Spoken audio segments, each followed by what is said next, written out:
नमस्कार दोस्तों, तो स्वागत है आपका मेरे यूट्यूब चैनल पर। तो कैसे हैं आप सभी? मुझे आशा है कि आप सभी अच्छे होंगे। तो दोस्तों ये जो क्वेश्चन पेपर है ये है प्रोसेस सर्वर का, जो कि पिछले कल इसका एग्ज़ाम हुआ है। तो हम इसको सॉल्व करते हैं। तो इसमें जो पहला प्रश्न है कि व्यास नदी जो है कहाँ से निकलती है? तो इसका जो राइट आंसर होगा वो ऑप्शन बी, रोहतांग पास से आंसर होगा। दूसरा प्रश्न है कि दूधौन और पार्वती जो हिम नदियाँ हैं वो हिमाचल प्रदेश के किस ज़िले में स्थित है? तो वो है आपकी कुल्लू ज़िला। कुल्लू ज़िले में आपकी दूधौन और पार्वती जो हिम नदियाँ हैं वो स्थित है।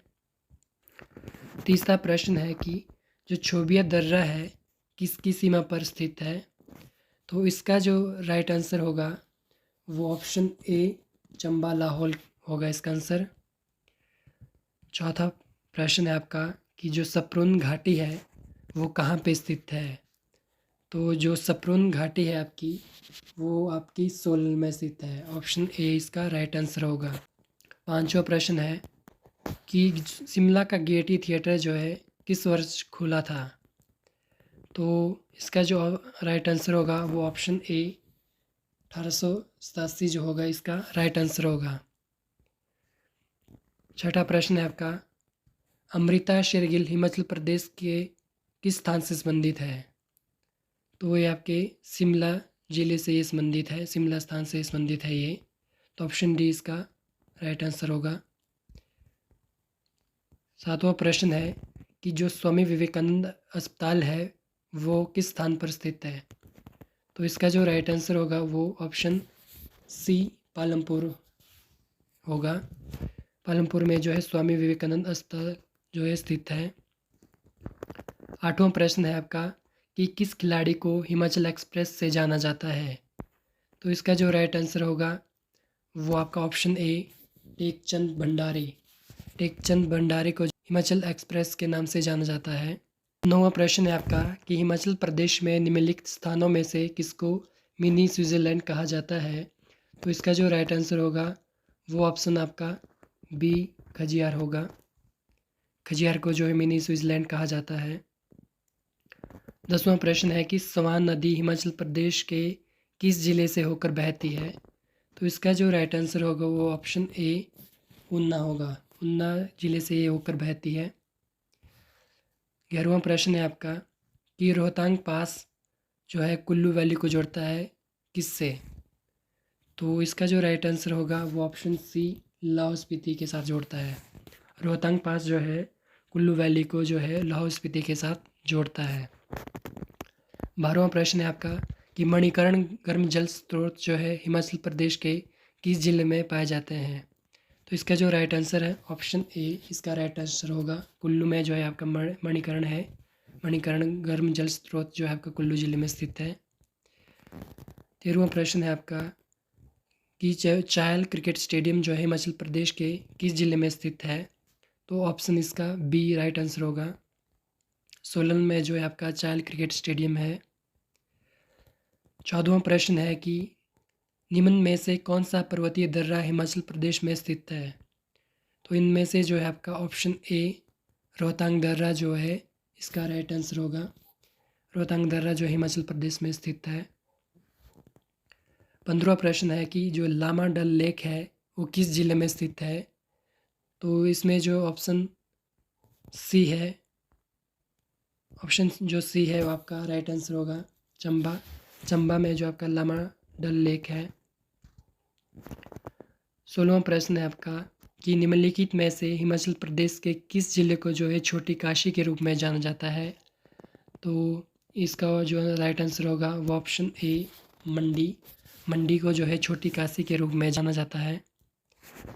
17वां प्रश्न है आपका कांगड़ा ज़िले का जो मुख्यालय है वो कहाँ पे स्थित है? तो इसका जो राइट आंसर होगा वो ऑप्शन ए, धर्मशाला। धर्मशाला में जो है कांगड़ा ज़िले का मुख्यालय है। 18वां जो प्रश्न है कि हिमाचल प्रदेश में कुल संसदीय जो निर्वाचन क्षेत्र है वो कितने हैं? तो इसमें जो ऑप्शन सी है ये राइट आंसर होगा। और जो 4 आपके संसदीय निर्वाचन क्षेत्र हैं।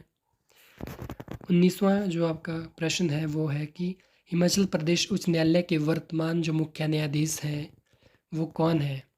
तो इसका जो राइट आंसर है वो है आपका ऑप्शन बी जो है इसका राइट आंसर होगा। न्यायमूर्ति ए सईद जो है आपके वर्तमान के मुख्य न्यायाधीश हैं। 20वां प्रश्न है कि उच्च न्यायालय के मुख्य न्यायाधीश की जो नियुक्ति है वो कौन करता है? तो इसका जो राइट आंसर होगा वो ऑप्शन सी होगा। भारत के राष्ट्रपति जो है उच्च न्यायालय के मुख्य न्यायाधीश की नियुक्ति करते हैं। किसकी सलाह से करते हैं? तो राज्यपाल की सलाह से करते हैं। 21वां प्रश्न है आपका कि निम्नलिखित में से कौन सी बीमारी जो है वायरस से नहीं होती? तो इसका जो राइट आंसर होगा ऑप्शन सी कॉलरा होगा। कॉलरा जो है बीमारी आपकी वायरस से नहीं होती है। 22वां प्रश्न है आपका कि पतंजलि निम्न में से किस रचना के लिए जाने जाते हैं? तो इसका ऑप्शन ए इसका राइट आंसर होगा। 23वां नंबर का प्रश्न है कि विश्व का प्रथम विद्युत सैटेलाइट किसने जो है प्रक्षेपित किया था? तो आपका जो ऑप्शन डी इसमें राइट आंसर है, स्पेस एक्स जो है उन्होंने जो है प्रथम विद्युत सैटेलाइट जो है प्रक्षेपित किया था या लॉन्च किया था। 24वां प्रश्न है कि सौरमंडल का सबसे गर्म ग्रह है कौन सा? तो ऑप्शन जो बी है इसका वो राइट आंसर होगा। शुक्र को जो है सबसे गर्म ग्रह माना जाता है। 25वां प्रश्न है कि निम्न में से कौन सा भारत निर्माण स्कीम से संबंधित है? तो इसका जो राइट आंसर होगा वो ऑप्शन सी बुनियादी ढांचे का विकास जो है इसका राइट आंसर होगा। 26वां प्रश्न है कि निम्नलिखित बंदरगाहों में से कौन सा एक भारत का सबसे पुराना बंदरगाह है? तो ऑप्शन इसका सी जो कोलकाता बंदरगाह है वो सबसे पुराना बंदरगाह है। 27वां प्रश्न है कि निम्नलिखित स्थानों में से किस स्थान पर अलकनंदा और भागीरथी नदियाँ मिलकर गंगा नदी का रूप ले लेती है? तो इसका जो राइट आंसर होगा वो ऑप्शन ए देवप्रयाग जो है इसका राइट आंसर होगा। 28वां प्रश्न है कि निम्न में से कौन सा न्यूक्लियर पावर केंद्र नहीं है? तो ऑप्शन इसका जो राइट आंसर होगा वो ऑप्शन सी चमेरा होगा। 29वां क्वेश्चन है कि भारतीय फिल्म और टीवी संस्थान जो है कहाँ पे स्थित है? तो ऑप्शन इसका राइट आंसर होगा वो ऑप्शन ए पुणे महाराष्ट्र में होगा। पुणे में जो है आपका भारतीय फिल्म और टीवी संस्थान स्थित है। 30वां प्रश्न है कि हर वर्ष जो है वर्ल्ड रेड क्रॉस और रेड क्रिसेंट जो दिन कब मनाया जाता है? तो ऑप्शन इसका जो राइट आंसर होगा वो ऑप्शन सी 8 मई को होगा। ऑप्शन सी इसका राइट आंसर होगा। 31वां है कि विश्व का सबसे बड़ा द्वीप कौन सा है? तो इसका राइट आंसर होगा ऑप्शन ए ग्रीनलैंड जो है सबसे बड़ा द्वीप है। 32वां प्रश्न है कि भारत के वर्तमान मुख्य न्यायाधीश कौन है? तो इसका जो राइट आंसर होगा वो ऑप्शन डी न्यायमूर्ति DY चंद्रचूड़ हो गए। ये जो है आपके वर्तमान मुख्य न्यायाधीश हैं। 33वां प्रश्न है कि भारत के राष्ट्रपति उच्च न्यायालय के न्यायाधीशों को नियुक्त करते हैं। तो इसका जो राइट आंसर होगा ऑप्शन ए ये मतलब ये स्टेटमेंट जो है ट्रू है, इसका राइट आंसर होगा। फिर सबसे छोटा दिवस किस तारीख को होता है? तो इसका जो राइट आंसर होगा वो ऑप्शन सी 22 दिसंबर को जो है आपका सबसे छोटा दिन होता है। 35वां प्रश्न है आपका कि नालंदा जो विश्वविद्यालय है कहाँ स्थित है? तो इसका जो राइट आंसर होगा वो ऑप्शन बी पटना के समीप होगा। जो नालंदा विश्वविद्यालय है वो पटना के समीप है। 36वां प्रश्न है आपका कि कौन सा अक्षरों का समूह जो है अन्य से भिन्न है? तो इसमें देखते हैं कि ऑप्शन ए में क्या है BDF है जो कि है 2, 4 और 6 का डिफरेंस, मतलब इसमें जो बी हो आपका होता है दूसरे नंबर पर होता है, डी आपका 4 पे होता है और एफ आपका 6 पे होता है। वैसे ही आपका एल जो होता है 12 पे होता है, एन आपका 14 पे होता है और पी आपका 16 पे होता है। सी जो होता है आपका वो 17 पे होता है, एस जो 19 पे होता है और यू 21 पे होता है। मतलब इन तीनों के बीच में आपका 2 का डिफरेंस है। और जो डी ऑप्शन है इसमें आर 18 पे है टी 20 पे है और डब्ल्यू 23 पे है। तो इसमें थोड़ा ए डिफरेंट है इनमें से। तो इसका जो राइट आंसर होगा ऑप्शन डी जो है इसका राइट आंसर होगा। 37वां प्रश्न है, जैसे अपराध संबंधित है न्यायालय से, उसी तरह बीमारी संबंधित है किससे, तो रिलेट करना है ये। तो इसका जो राइट आंसर होगा ऑप्शन डी हॉस्पिटल से होगा। 38 क्वेश्चन है कि भारत में मत देने का अधिकार है, ये किस प्रकार का यह अधिकार है ये। तो इसका जो राइट आंसर होगा वो ऑप्शन ए संवैधानिक अधिकार होगा। और जो 39वां प्रश्न है, तो इसमें पूछा है कि निम्नलिखित में से कौन सी घाटी को जो है देव घाटी के नाम से जाना जाता है या प्रसिद्ध है। तो इसका जो राइट आंसर होगा ऑप्शन ए कुल्लू होगा। कुल्लू को जो हम देव घाटी के नाम से भी जानते हैं। 40वां प्रश्न है कि यदि कुत्ते को बिल्ली कहा जाए, बिल्ली को शेर और शेर को बैल और बैल को मुर्गा और मुर्गे को हाथी तथा हाथी को गधा कहा जाए, तो बताइए कि एक किसान किससे खेती करेगा। तो इसमें कि जो मतलब ऐसे तो किसान बैल से खेती करता है, पर इसमें जो बैल को क्या कहा गया है, मुर्गा कहा गया है।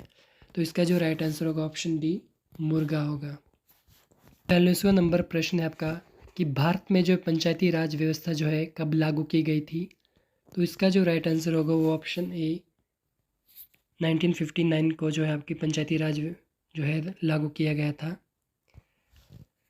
42वां प्रश्न है कि सुमन की पहचान करते हुए सरला बोली कि इसकी माता मेरी माता की एकमात्र पुत्री है। तो सरला सुमन से किस प्रकार संबंधित है। तो इसका जो राइट आंसर हुआ वो ऑप्शन डी माता होगा। ऑप्शन डी इसका राइट आंसर होगा। 43वां क्वेश्चन है कि 9 को किस संख्या से घटाने पर यह उस अंक का उल्टा बन जाएगा। तो इसका जो राइट आंसर होगा वो आपका ऑप्शन सी 54 जो है इसका राइट आंसर होगा। यदि हम 54 में से यदि हम 9 को लेस करते हैं तो 45 आएगा, और 45 को यदि इनका जोड़ कर दिया जाए या उसे उल्टा कर दिया जाए तो मतलब 54 बनेगा, और इनको यदि सम करना हो तो 9 बन जाता है। तो अगला प्रश्न है आपका कि 1 से 26 के बीच की सभी संख्याएं जो 3 से विभाज्य हैं को आरोही क्रम में रखा जाए तो दाएं से चौथे स्थान पर कौन सी संख्या आएगी। तो इसका जो राइट आंसर होगा वो ऑप्शन बी 15 होगा। 15 जो इसका राइट आंसर होगा। 45वां प्रश्न है कि Ravi is married dash a cousin of mine. तो यहाँ पे जो क्या आएगा यहाँ पे, तो यहाँ पे आएगा 2 कि Ravi is married to a cousin of mine. तो ऑप्शन बी जो है इसका ऑप्शन बी यहाँ पे राइट आंसर होगा। फिर है 46वां प्रश्न है कि I shall stand by you dash thick and thin. तो इसका जो राइट आंसर होगा वो ऑप्शन डी जो है राइट आंसर होगा। I shall stand by you through thick and thin. जो 47वां जो प्रश्न है आपका, the minister has promise to look dash the matter. तो इसका जो राइट आंसर होगा वो ऑप्शन बी इनटू जो है इसका राइट आंसर होगा। तो 48वां प्रश्न है आपका कि अवनी का विपरीतार्थक है। तो अवनी क्या होता है, अवनी होता है आपका धरती। धरती का जो उल्टा होगा वो क्या होगा, अंबर। तो इसका जो ऑप्शन बी जो इसका राइट आंसर होगा। 49वां क्वेश्चन है कि जिसका जन्म पहले हुआ हो के लिए एक शब्द है। तो इसका जो राइट आंसर होगा ऑप्शन सी अग्रज। अग्रज होगा इसका। लास्ट क्वेश्चन है कि सोना शब्द का प्रत्यय बनता है। तो इसका जो आपका आंसर होगा वो ऑप्शन बी सुनार। सोना का शब्द का जो प्रत्यय बनता है वो आपका सुनार बनता है।